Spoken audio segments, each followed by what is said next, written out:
بسم اللہ الرحمن الرحیم۔ پشتو ادب میں ماحولیاتی مسائل کا تنقیدی جائزہ، یہ میرے مقالے کا عنوان ہے۔ قدرتی اور مصنوعی عناصر سے جو ماحول تشکیل پاتا ہے اور ان دونوں کے باہمی رشتے سے جو تعلق بنتا ہے، اسے دانشوروں نے ماحولیات کا نام دیا ہے۔ جیسے انگریزی میں انوائرمنٹ کہا جاتا ہے۔ آج کل انسان جتنا تیزی سے ترقی کے منازل طے کرتا ہے، اتنا ہی ان گنت مسائل کا شکار بھی ہوتا جا رہا ہے، جن میں ماحولیاتی مسائل سر فہرست ہیں۔ فضائی آلودگی، گلوبل وارمنگ، اسموگ، آبی آلودگی، شور کی آلودگی اور قدرتی آفات جیسے مسائل کا سامنا ہر کسی کو درپیش ہے۔ تاہم ہم جس ماحول میں رہتے ہیں، ہمارے ارد گرد جتنی بھی اشیاء نظر آتی ہیں، چاہے وہ قدرتی ہو یا مصنوعی، ان سے ہم متاثر ہوئے بغیر نہیں رہ سکتے۔ ادب چونکہ لفظ کی ترتیب و تنظیم سے وجود میں آتا ہے، جو زندگی کے اظہار کا نام ہے، اور اس میں جذبہ، احساس و فکر شامل ہوتے ہیں۔ ماحولیاتی تنقید میں آدمی کے بجائے زندگی پر فوکس کیا جاتا ہے۔ قرآن مجید بھی پاک و صاف آب و ہوا کو حیاتیات کی بنیاد قرار دیتا ہے۔ ادیب جس مٹی سے بنا ہے، اس سے متاثر بھی ہوتا ہے۔ وہ جو کچھ بھی تخلیق کرتا ہے، اس میں اپنے ماحول کی ترجمانی ضرور کرتا ہے، چاہے وہ شاعری ہو یا نثر۔ وہ ہر حال میں اپنی مٹی کی خوشبو سے جڑا رہتا ہے اور زمینی حقائق کو نظر انداز نہیں کرتا۔ پختونوں کی کہانی سننے اور سنانے کا جو شوق ہے، اس کا اندازہ اس سے لگایا جاتا ہے کہ پشاور کے ایک معروف بازار کا نام قصہ خانی ہے۔ کسی زمانے میں لوگ یہاں آ کر بیٹھتے اور ایک پیشہ ور آدمی رباب کی تھاروں کو چھیڑ کر اپنی دھرتی سے محبت کے گیت سناتے، مختلف جنگوں میں ان کے آباء و اجداد کی شجاعت کے کارنامے بیان کرتے اور آدم خان درخانے اور یوسف خان شیربانو کی رومانوی داستانوں سے محظوظ کراتے۔ پشتو صرف ایک بہت بڑی قوم کی زبان کا نام نہیں، بلکہ یہ ایک مکمل کوڈ آف لائف یعنی ضابطۂ حیات بھی ہے۔ اس زبان کا کلاسک اور فولکلور بڑا زرخیز ہے، جس میں حب الوطنی کی ساری کہانیاں اور رزمیہ گیت موجود ہیں۔ بہت ساری کہانیاں اور رزمیہ گیت موجود ہے۔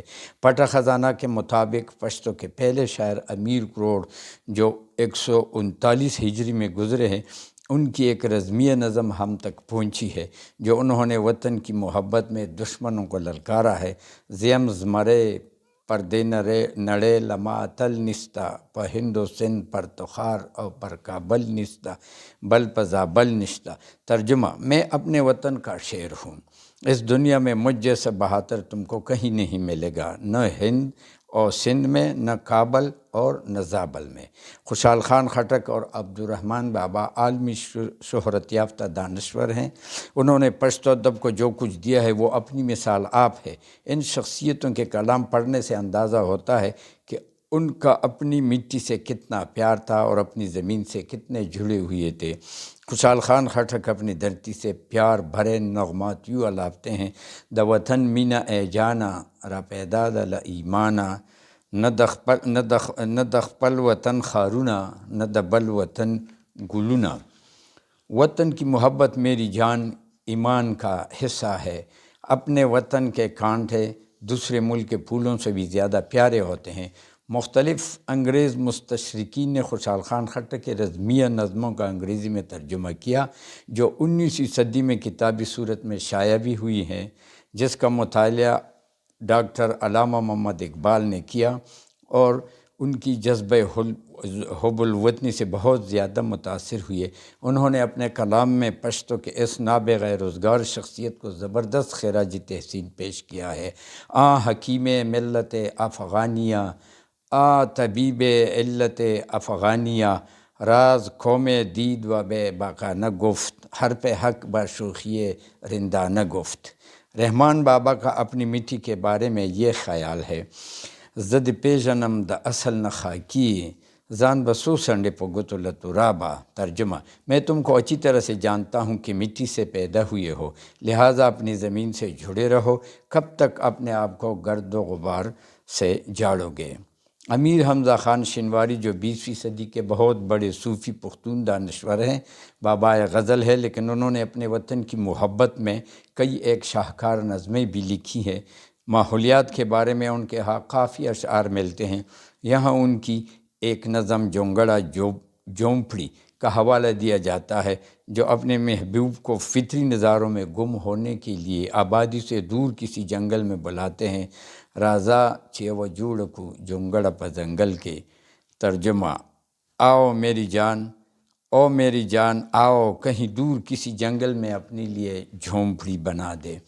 عصر حاضر کے ایک بہت بڑے پختون دانشور غنی خان اپنی ایک مختصر نظم میں زمین سے وابستگی کا اظہار یوں کرتے ہیں: سر پزمکا باندے کیگدا چه پراز پوی د آسمان شي، سترګې ستورو ته کپورته چې په شان د جهان پوی شي، لږ سرښکته په ژړا کا چې مزه د خندا واخلې، د دنیا نه ځان را غونډ کا چې مزه د دنیا واخلے۔ ترجمہ: اپنی زمین سے رابطے میں رہو تاکہ تم پر آسمان کے سربستہ راز منکشف ہو، ذرا رات کے اندھیرے میں ستاروں کا درشن کرو تاکہ تم کو کائنات کی وسعتوں کی پہچان ہو سکے، پھر زمین کی طرف جھک کر رونا شروع کرو تاکہ ہنسی کے مفہوم کو سمجھ سکو، اس دنیا کی واہیات اور فضولیات سے خود کو دور رکھو تاکہ دنیا کی حقیقت کو پا سکو۔